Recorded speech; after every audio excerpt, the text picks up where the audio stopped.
Hi Pisces, Cancer and Scorpio, Ascendant, Sun, Moon, Venus, Rising, and those of you that may be cross-watching, welcome to your Tarot Love Messages. Today we're going to take a look at and see what is going on in this connection. So we're going to take a look at and see whether or not this connection has staying power. Will it go the distance? What is the truth of this connection? What are their feelings for you, their thoughts, their feelings here?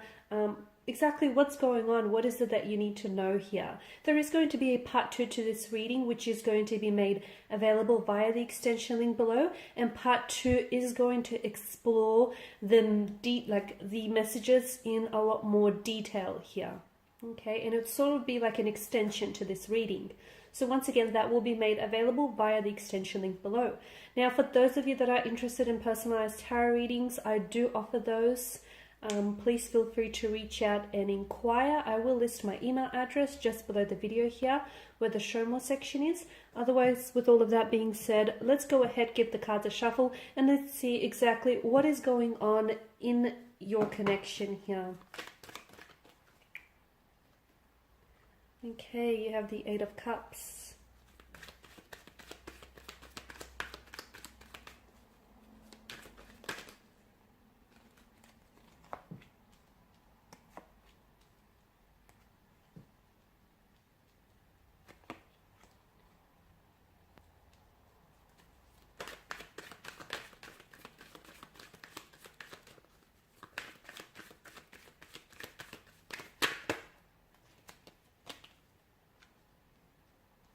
Wow, so it appears like there is a lot that's going on, so much so that it can seem very confusing and it can be really hard for you to sort of sort out through these feelings and through exactly what is it that's happening in this connection and where, more importantly, where is this all going here. Now, you do have the moon and it's made an appearance in your reading twice here, which I believe is no coincidence.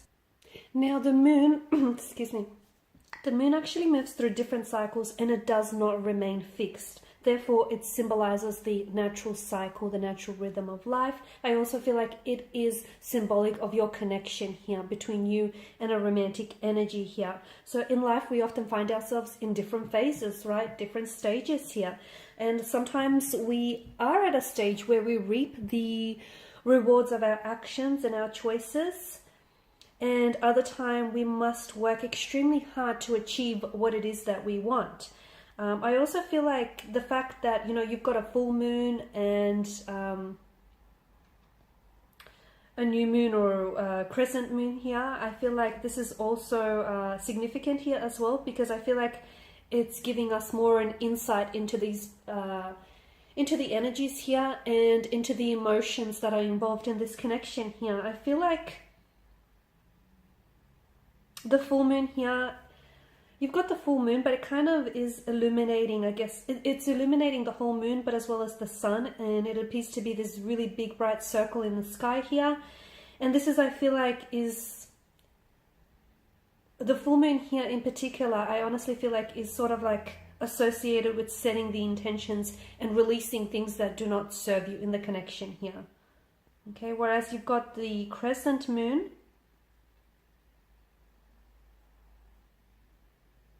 I feel like this is often associated with either new beginnings here, or basically the other message that I'm getting is only half of what you're seeing, only half of what is being, half of what you're seeing is only being illuminated to you. What does that mean? That means that there are certain things that you're being kept in the dark about, or there are certain things about this connection that are not being revealed to you. Okay, so the Eight of Cups is obviously a card of walking away. It is a card that often signifies loss, rejection, pain, abandonment.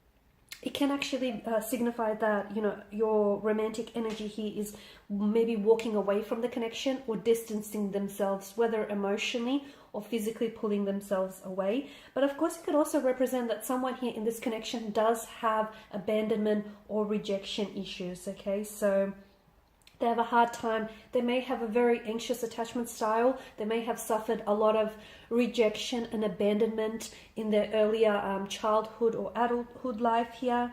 Because in the, I mean, there's a lot to sort of there's a lot to take in about this image. We see a cloaked figure who takes off to a barren land. Behind him, he's leaving behind 8 cups, 8 chalices here. And I guess the narrative here is he's spent so much time collecting these chalices, right? He's spent so much time trying to seek out a happier purpose, or a higher purpose, I guess, that this sort of activity resulted in unhappiness or resulted in boredom, and it feels like whatever he is looking for is not on this side of the mountain, okay?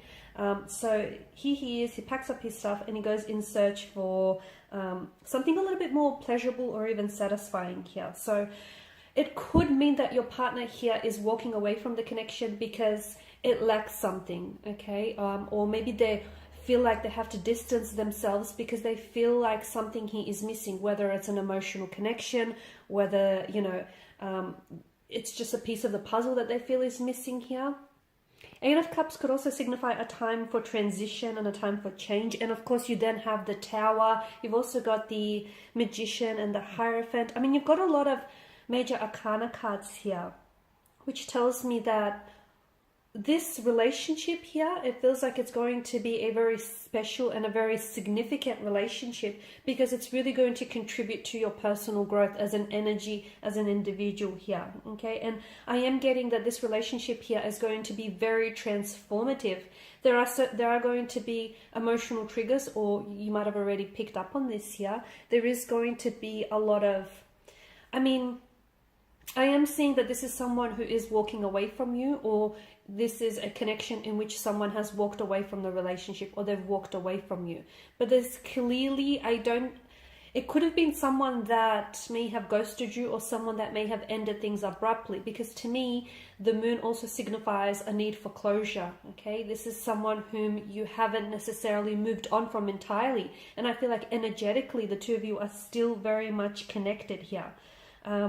Perhaps, to me, I feel like someone here has walked away or is distancing themselves, and this is in an effort to transform themselves, okay? Sometimes, just like a caterpillar has to die before transforming into this big, beautiful butterfly, we all need to transform ourselves in our lives from time to time. Not doing so means that we're stagnated here and we're not growing here, right? So someone here may be dissatisfied. I feel like someone is dissatisfied with their current situation, and this is why they're pulling away here. It may not have a lot to do with you. So if you're actually experiencing a situation in which your romantic energy is pulling themselves away from you, or is distancing themselves away from you, it may not have a lot to do with you. I get it that someone's actions or someone's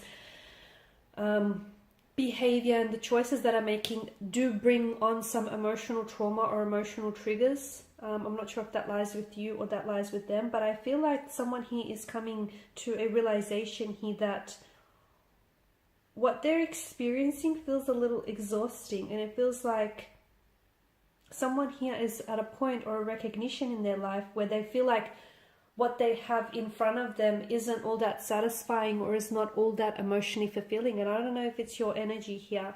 I'm not going to ignore the fact that you've got the moon and you've got the magician here. The magician is a manipulator. He's a skilled manipulator with that. And as with every tarot card, there is a shadow side to each card, like in their aspect, right? The magician here, to me, it feels like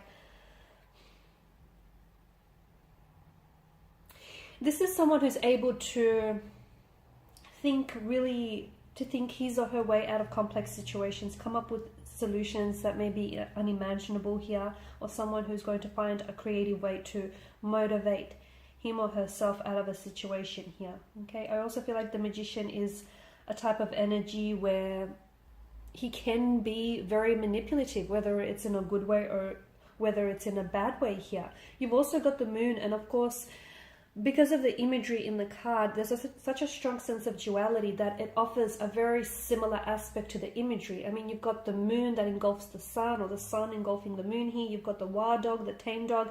So it can be really hard. I feel like with regards to your connection here, I'm seeing that someone is having a really hard time deciphering the truth from a false narrative, okay? I am seeing that there is deception. I am seeing that there is walking away from a relationship, walking away from a connection, emotional triggers here. I'm seeing a lack of closure as well to a connection here, okay?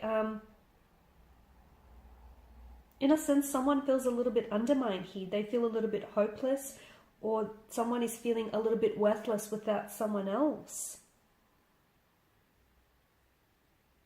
The Magician is very powerful, but I also feel like he's very manipulative here. Okay, so it may not necessarily be speaking to the person directly. Okay, it could mean, for some of you, it could mean that the relationship in which you are involved in is one that isn't necessarily built on a foundation of truth.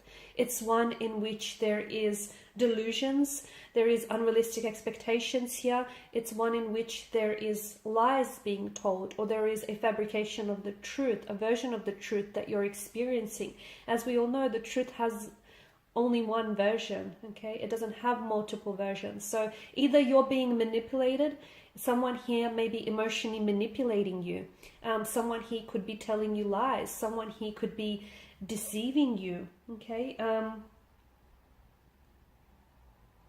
Someone here could be abusing their power in a way in this connection. Okay, but the deceit just could as easily lie with you. You could be the one who is deceiving yourself or convincing yourself that, you know, this is something that's worth salvaging, or something that's worth repairing, or something that's worth, you know, working on, even though it's a connection that might not have a lot of promise or a lot of potential here. I'm not saying it doesn't, but I'm just saying that the deceit, however way you're convincing yourself, whatever your convictions are of this connection, could be where the deceit lies, right? So it feels like what's going on in this connection, it feels like the connection itself is under the influence of a tower moment, right? And a tower moment exposes someone for who they are. It brings a lot of things that are in the dark out into the light, okay? So I feel like what's to happen, and we're going to explore in part 2 of this reading, I do feel like there are secrets that are being kept from you. I do feel like what you see about this person isn't entirely, only half of it is being illuminated, so to speak. I do feel like they're either emotionally manipulating you, or they're being maybe dishonest on some level. I'm also seeing that this connection is under the tower influence, or is about to enter a tower influence. So if this is someone who is walking away or has walked away from the relationship, we want to know if this is someone who's going to come back into your life and try and maybe reconnect and patch things up with you, or we want to see why is it that they're distancing themselves, and what exactly is this tower moment that you're experiencing. And we did talk about deception and the fact that it's very hard for you to tell what is the truth of this connection versus what it is that you're really getting, okay? So we're going to, in part 2, we're going to dissect things, and we're going to see what really is the truth of this connection, okay? We're going to strip away those unrealistic expectations, those grand delusions or delusions that you may have about this connection, and see what is at the truth of this connection. What is it that you need to know? For those of you that have been ghosted and you've experienced someone who's pulled away abruptly, want to know whether this person feels any remorse or whether they have any intention to maybe reconnect with you in the future. Once again, that's going to be made in part 2. It's going to be made available in part 2 via the extension link. For those of you interested in a personal reading, feel free to connect. My email address is going to be listed below. Otherwise, thank you guys for your time and attention. Bye for now.